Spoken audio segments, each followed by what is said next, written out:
Then last October, the Americans took over and decided to abandon over half of the British bases, believing they took too many men to defend. Now they've decided that was a mistake, but they're confident it can be rectified. The enemy is not our equal, not in toe-to-toe battle, not in counterinsurgency conflict, not in IEDs. There is certainly reason to be cautious, but there is no reason to be afraid. Drop two here. So far on this mission, all of the Marines have survived. Captain Peterson is happy with the progress made. This is how far we made it yesterday. If we make it that far today, this is about where we'll end up, which is fine with me. It's slow and deliberate, like I said, is the way we're doing it. I'm not telling you to rush it. If you can't make it, you can't make it, but that's where I like to be. Yesterday we found 12 IEDs, and you know that this whole area is ripe with them, okay? Any questions for me? Thank you, sir. All right. We'll see you guys. You ready? I am. First start. Hey, let's round it up. The Marines carry on as they started, laying down rockets to clear Pharmacy Road of IEDs.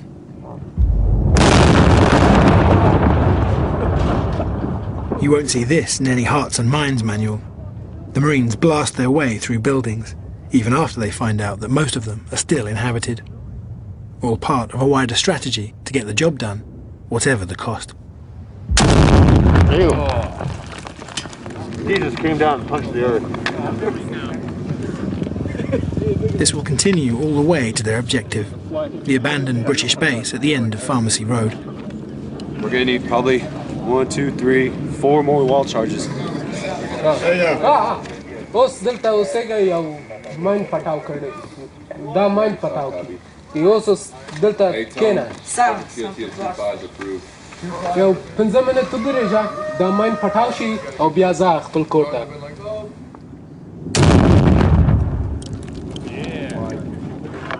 For the first time since the operation began, the Marines broadcast a message to the people of Sangin and any remaining Taliban fighters.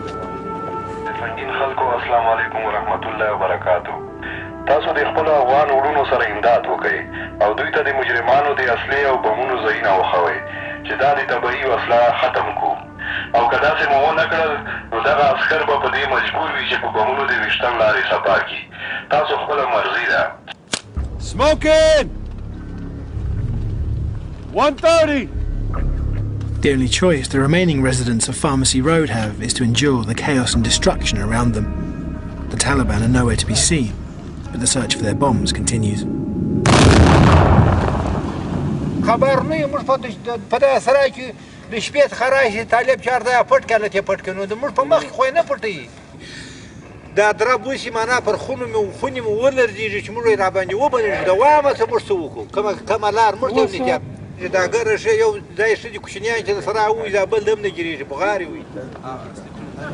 Sergeant Johnson, a few people are left there, sir.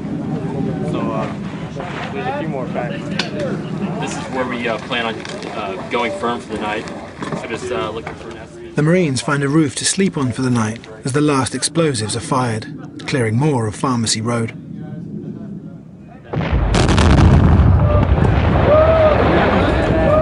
Yeah, go ahead and change that big league because that's going to f us up right here.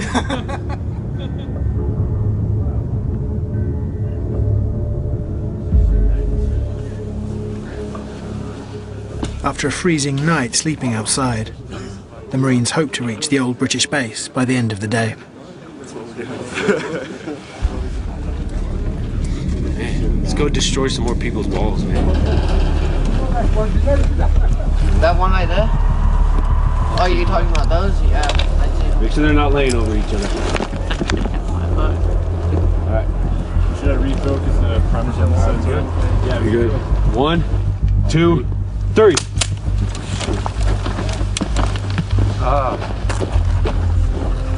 Come on, Wind.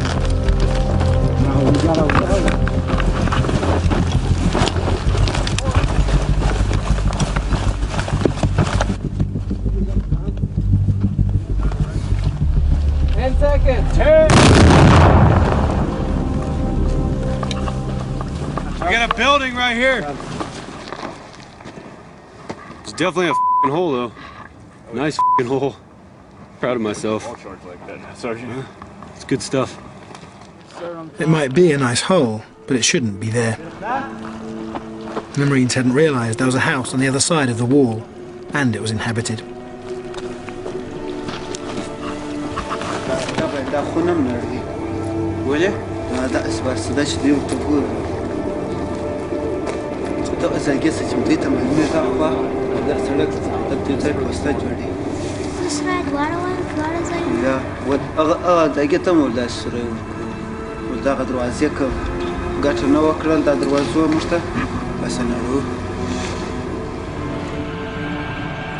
From this house, the Marines can see their vehicles, which have almost reached the old British base.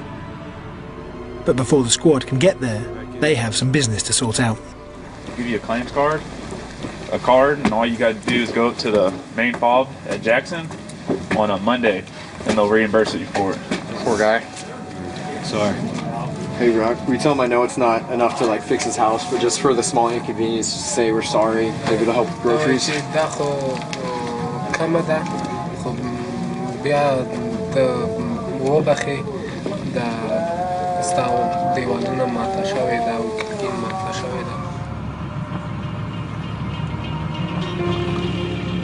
As the sun sets, the Marines finally reach the end of Pharmacy Road and their objective, the old base the British called Fob Wishtan.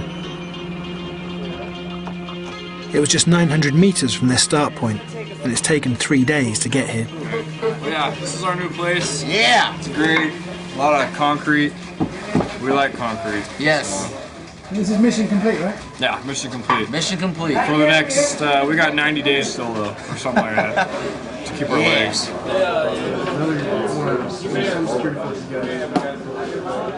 I mean, I'm not too religious, I don't pray or anything, but it's just nice knowing, oh, there's one more day gone, that you're still here. I don't even think about weeks from now or getting home or anything. Captain Peterson arrives at the new base to serve a special New Year's Day breakfast. Scrambled eggs on cardboard. Hey. Dark Horse 2 is almost over. Raw, sir. No casualties? Happy New Year, sir. Thank you. Same to you. It was obvious to me, and I think everybody else that looked at it, that eventually we'd have to take Wishtan because we took one piece at a time from the enemy, and the enemy had to go somewhere. And as the noose tightened, this became kind of his last refuge.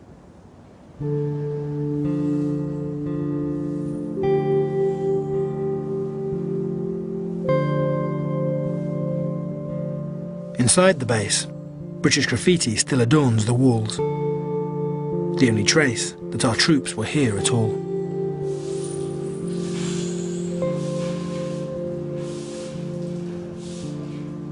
There were 2 British patrol bases here. Mm-hmm. Do you think it was a mistake to abandon them?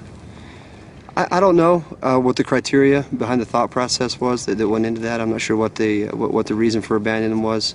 I know it was a decision that we made not to come here as well. I think a lot of people you can spend a lot of time talking about what could have been done better, and everything's clearer in retrospect. I can tell you it's definitely the right decision to hold them now. So I'm glad that we are.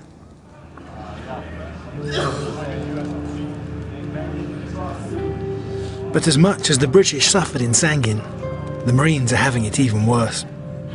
26 already killed, more than 140 seriously injured, and they're not even halfway through their 6-month tour. If casualties are the measure of effectiveness, then it has gotten worse, and it may even get worse.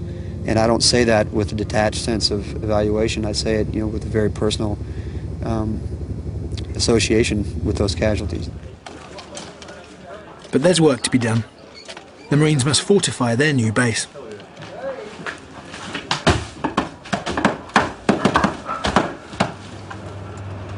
Outside, their colleagues are also working hard, bulldozing the walls and houses that surround their base.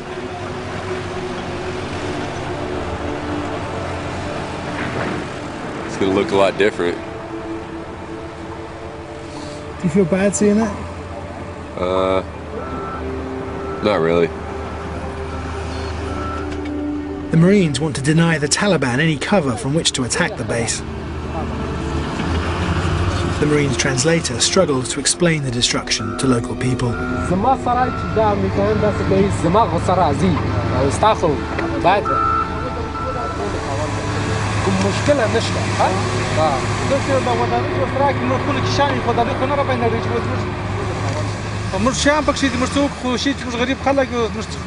Says you're poor people, you broke all my walls. No, we're not going to destroy his compound. Tell him it's just the walls. It's for the security for everybody because this whole road's been laced with explosives.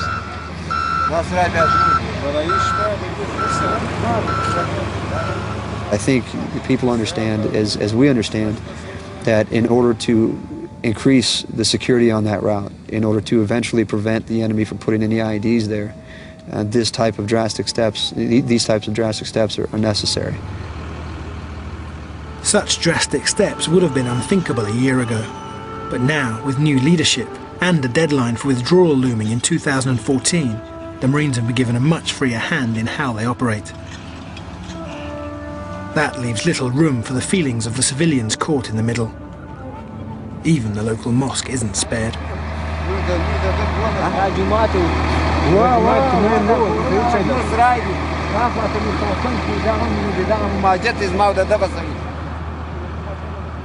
This man just has time to retrieve his prayer mat and a gas heater from the mosque before it's razed to the ground.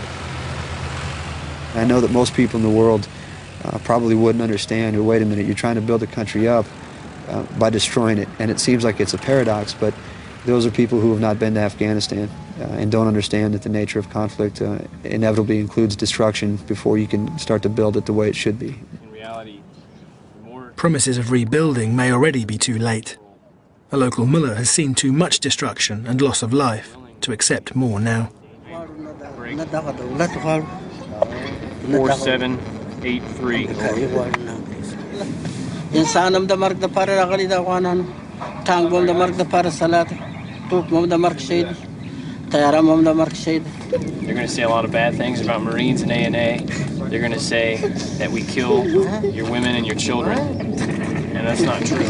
Darbin lariyo kada darbin kutu gorish da mulk insanan dalta khu insanan wujud lari ya waqt daludi waswar nast khiyab mursiwi ya banjan siwi ya pirar siwi talib ba was wajni وسات بعد ما ولد شكرك يا وسات باش تدا ماشي دا شي بدل ترى ولا علي مغر فاغ مش نوش المرك شان خطسرا.